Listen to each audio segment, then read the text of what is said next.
Ayan. Good evening mga idol. Good evening. Welcome po muli sa ating channel. Ito po muli yung idol si Boyet. Ay muling bumabati ng isang magandang gabi.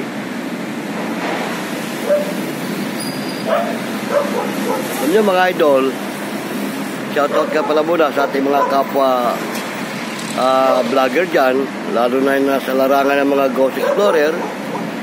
Alam ko mga idol, abala kayo ngayon sa inyong mga ginagawang pag-i-explore sa mga lugar, ng mga abandonadong lugar, mga abandonadong bahay, mga haunted house. Shoutout sa inyo. At nawa ay mag-ingat kayo sa inyong mga ginagawang pag-i-explore, dahil hindi biro ang inyong trabaho bilang mga Ghost Explorer. Kaya mga idol, tayo naman kukwentuhan lang. Sana muli nyo ako samahan sa maikling sandali dito ang ating programa, para may makasama ako hanggang sa dulo ng programa natin ito. Alam niyo ba mga idol, kukwento ko lang sa inyo yung mga iba ko pang naging karanasan nung panahon nang ako'y nagpipintura pa sa mga abandonadong bahay na aming nire-renovate. Talaga nakakaranas din kami ng mga kababalaghan sa mga bahay na aming nadidistinuhan. Tandaan nyo mga idol, hindi lang sa mga abandonadong lugar may mga namamahay na mga elemento at iba pang mga kung ano-ano mga espiritu. Dahil ang lugar na yan ay pinaghaharian ng Diablo. Dito lang sa aming barangay, kanina nung naka-duty ako sa aming tanggapan bilang lupon tagapamayapa, magpa-vlog sana ako sa loob ng aming itong opisina habang nag-aantay ng complainant o kliyente na lalapit sa amin at hihingi ng tulong. Pero mga idol, di ka maniwala, yung kasama ko na si Buddy Lorma, na siya naming clerk, magbablog sana ako ng ganyan, nakaporma na yung cellphone ko, naka-open na yung camera, pero hindi ko pa siya ino-on. Oo. Doon sa likod ko may nahagip ang camera na pangkaraniwan ng anino, di ba?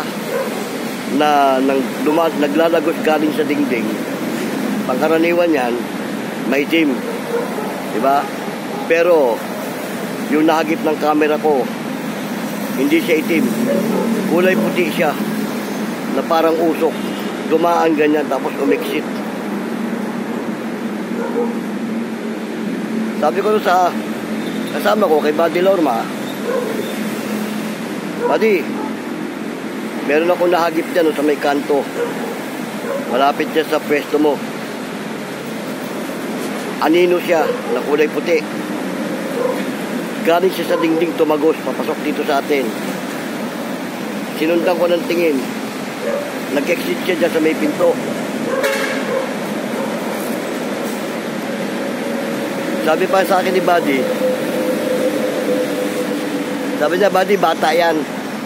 May nagpapakita talaga rito. Sabagay, yung barangay hall namin, sa totoo lang, mula doon sa mismong barangay hall namin hanggang doon sa may pinaka center, meron talaga doon. Meron talaga. At marami na kami mga kasama sa barangay na nagpapatotoo. Yun lang pinsan ko na bantay bayan, panggabi siya. Nung i-deployed niya yung mga tao para mag-grooving, so siya lang ang naiwan mag-isa doon sa pinaka headquarters sa baba. Habang inaantay niya yung mga grupo na bumalik, tumalong po siya, yumuko siya doon sa lamesa, medyo parang inaantok na yata siya, 10 oras ng gabi. Kinuwento niya sa akin, may malaking paa na humakbang, kitang-kita niya. Natakot siya ngayon, iangat yung ulo niya para tignan kung sino, dahil baka nga, mamaya, kung sino yun. Ang ginawa niya, naka-schedule lang siya, nakayukong ganyan. Pero kitang-kita niya yung paa. Yung kinuwento niya sa akin yun. Doon naman sa may center, sa may lugar ng dentista, nung kasalukuyang nirenovate yung ano namin para pinturahan, palibasa nga ako pintor, ako ang pinapintura sa lugar na yon. Break time tanghali, alas 12, pull out lahat yung tao doon. Kumain eh. So nung mag-aalauna na, bumalik ako. Nauna akong bumalik. Umakyat doon sa taas. Ang titirahin ko sana yung loob ng kwarto ng dentista. Pagbukas ko ng pinto, mga idol, di ka maniwala. Akala ko yung mismong dentista, yung nakaupo doon sa bunutan ng ngipin. Yung bunutan kasi ng ngipin na i-straight, na iuunat yun para yung pasyente nakahiga magbubunutan ng ngipin. Nakaunat yun. Akala ko siya yung nakahiga doon. Nakaputi din eh. Pero yung upuan na bunutan ng ano, nakatalikod sa pinto, doon nakaharap sa may dingding. Kaya hindi ko masyado naklaro yung mukha dahil nakatagilid siya ng ganun eh. Pero yung kabuuan ng katawan na nakahiga, nakita ko. Ngayon, nagdalawang isip akong pumasok, baka ako mabulabog, eh nakakaya naman, babae yung dentista namin eh. Baka mamaya, biglang magulat, eh, mapagkamalalak na ano, nakakaya naman. Di pinabayaan ko, dito muna ako tumira sa may labas, sa may pasilyo. Yung muna tinira ko. Siguro, no, mag-aalauna na, umakyat na siya. Binati ko, sabi ko, oh, ma'am, kala ko ikaw yung nakahiga doon sa bunutan ng ngipin. Sabi niya, bakit? Eh, papasok sana ako sa loob, doon ako pipintura eh. Akala ko ikaw yung nakahiga doon, nahiya naman ako, hindi ako tumuloy. Dito ako gumawa. Sabi ko, tingnan mo, sino yun? Hindi ko kilala eh. Alam mo, ginawa nung dentista, nung doktora, dali-daling bumaba, iniwan ako. Ang ginawa ko, binuksak ko yung pinto, tinignan ko, wala na doon. Wala na yung nakahiga.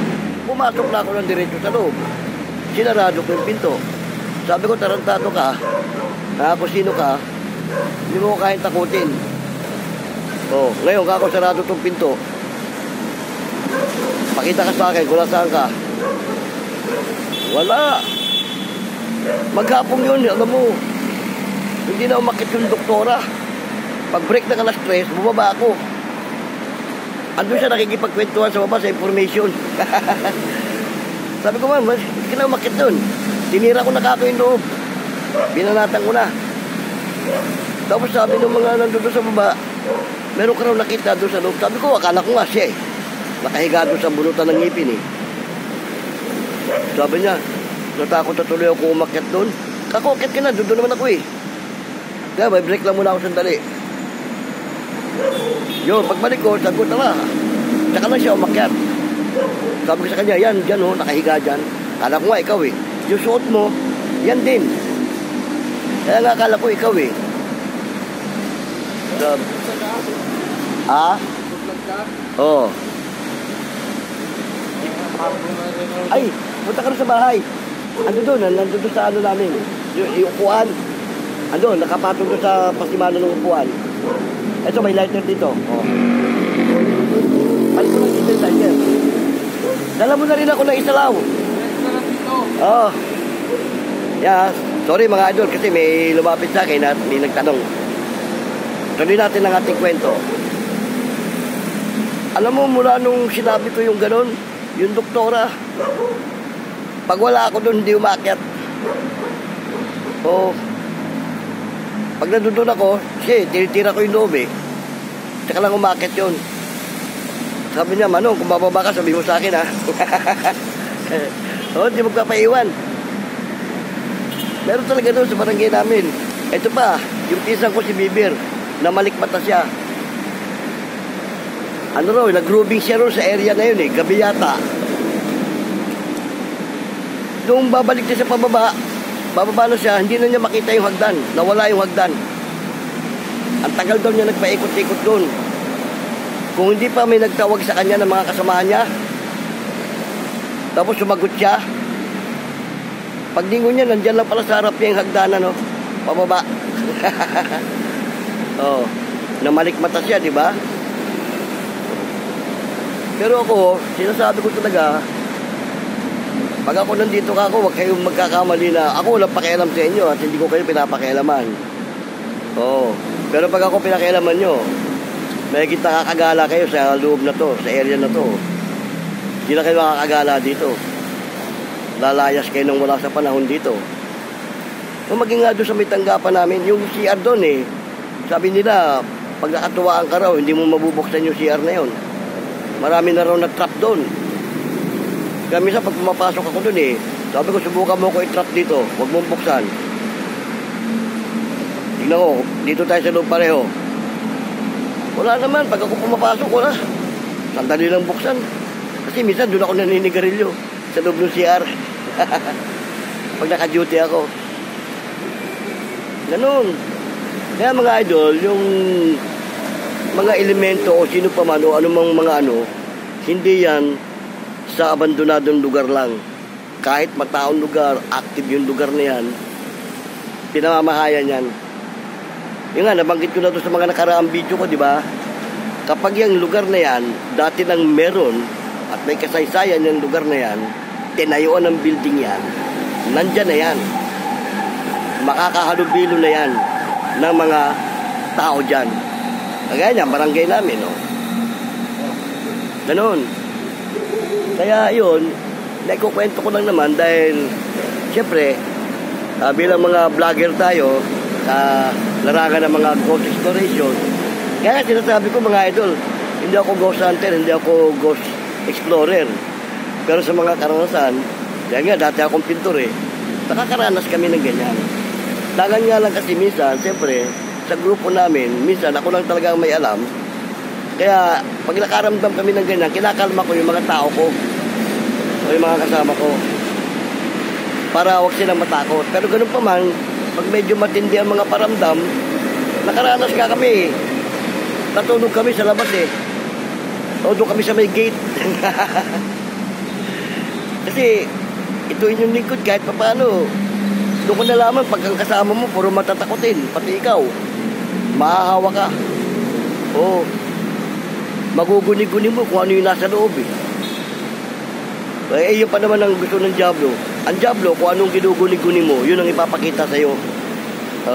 At sabi nga nung bayaw kong magagamot na nagbigay sa akin ng Spricketek, tandaan mo, sabi niya, yung mga matatakotin, yan ang gustong-gustong biktimahin.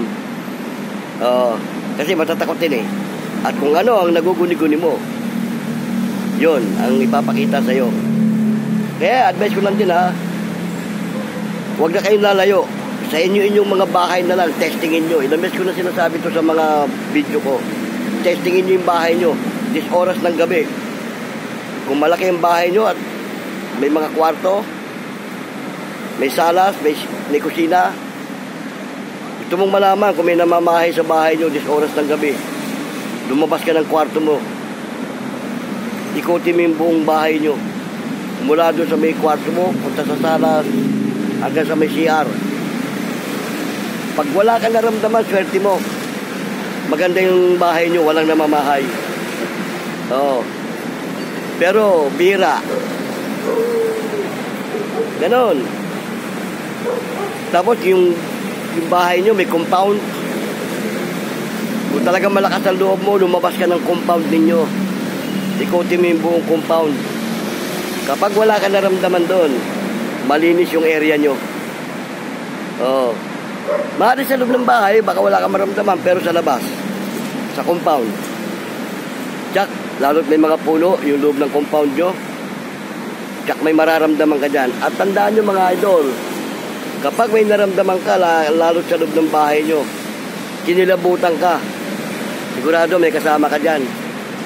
99.9 may kasama ka na hindi mo nakikita. At kung may salamin yung salas ninyo, subukan mo tumapat sa salamin. Suriin mo yung paligid ng bahay nyo doon sa salamin. Pag meron talaga namamahay dyan, makikita mo yan sa salamin. Totoo yan mga idol. Kaya sabi nga ng mga iba nating Ghost Explorer na idol natin, yun daw salamin, portal. Hindi yan portal. Reflecting yan. Kasi yung salamin, niyari yan, may ano yan may asogi sa likod yan Kaya, ang masamang espiritu, pag napadaan dyan, hindi makakaiwas, makahagip. Yung hindi makikita ng normal nating mata, sa salamin, pag may talagang dumaan, makahagip yan. Totoo yun mga idol. Naikukwento ko na naman to kasi nga ay nasa larangan tayo ng mga kababalagan dahil doon sa mga Dati, ang pagbablog ko, hindi naman ganito business, tungkol sa trabaho namin. Pero parang naiinganyo ako mag-vlog ng ganito, naaalala ko yung mga nagiging karanasan ko. Yan naman ang kinukwento ko. Shoutout ka pala sa iyo, idol. Idol Bungo TV, idol ko yan ganun din sa idol natin si Ed Kaluwag. Matindi ang idol natin si Ed Kaluwag. Super yan. Kaya nga ito, nagkukwentuhan lang naman tayo. Dahil nga, huwag niyo paniwalaan na abandonadong lugar lang ang meron. Lahat, meron halos yan. Kasi, wala pa tayo, sabi nga nung bayaw ko, wala pa tayo sa mundo. Yung mga yan, nandito na yan. Nandito na yan sila. Yung bahay na pinagtayuan nyo, kung hindi nyo alam ang kasaysayan ng lote na pinagtayuan nyo. Kaya nga yung iba, di ba, pinaano yan, yung pinapa-blessing, pinapatagahan.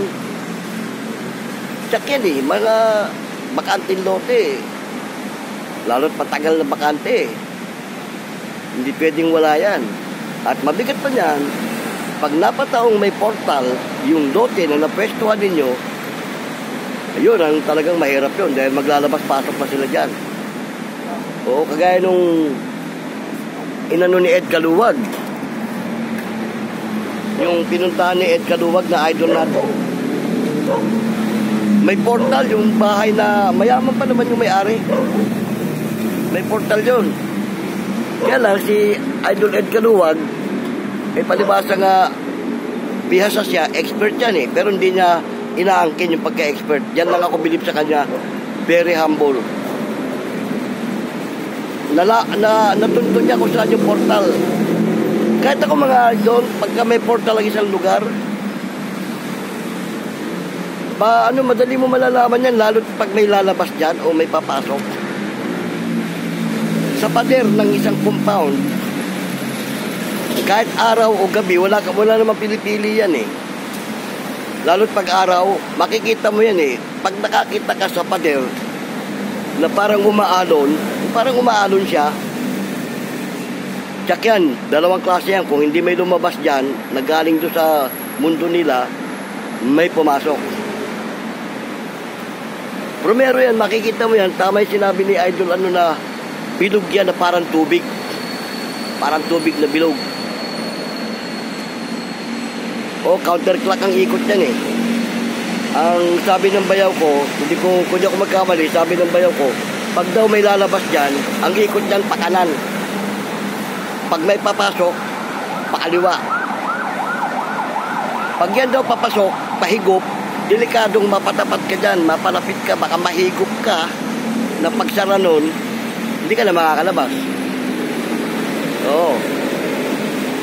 Kagaya nung kinukwento ng barkada ko rin, yung sa ginagawa namin bahay, meron siyang may binigay sa kanyang lugar na gawin niyang tulugan. Tricycle boy siya eh. Umuwi siya, gumagaray siya minsan mga alas 12 ng gabi, alauna. Isang beses daw eh, doon sa tinutulugan niya eh, yung mismong poste. Yung poste. Parang lamesang ganyan yung pinakapaan ng poste, tapos bakal nakaganon. Pakahiga daw siya ng ganyan eh. Nakita daw niya yung poste, umaalon eh. Oo, nagulat siya, parang umaalon sabi niya yung poste. Pati yung mga nakapatong daw doon na yung beer na ininom niya, tsaka yung sigarilyo niya, na nakapatong doon sa poste na yon, kita niya umaalon. Bumangon siya, tinignan niya. Tapos, para siya natakot, umatras siya. Lumayo siya. Ngayon, konti naman daw, nawala na. Dali-dali daw niya nilipat yung higaan niya, umalis siya doon sa lugar na yun eh. Natulog siya sa garahe. Kinuwento niya sa akin, sabi ko, mabuti ka ako. Noong nakita mong umaalon yun, hindi ka lumapit. Delikado ka ako yun. Kung palabas, walang problema. Pero pag mahigop, may pumasok, delikado mahigop ka nun. Sabi niya, hindi naman sabi niya nahigop yung ano ko eh. Yung sigarilyo ko tsaka yung bote ng beer. Pagka ganun ka ako, walang pumasok doon, may lumabas doon. Sabi niya, siguro nga may lumabas kasi parang daw siya kinilabutan eh. Yun, nakakatakot yun mga idol pagka yung pasara ha. Ganyan nangyari sa barkada namin eh, kwento ko na rin yan eh. Umihi siya sa puno ng akasya. Siguro napatiming pasara yung portal, nahigop siya. Siyam na buwan siya nawala eh.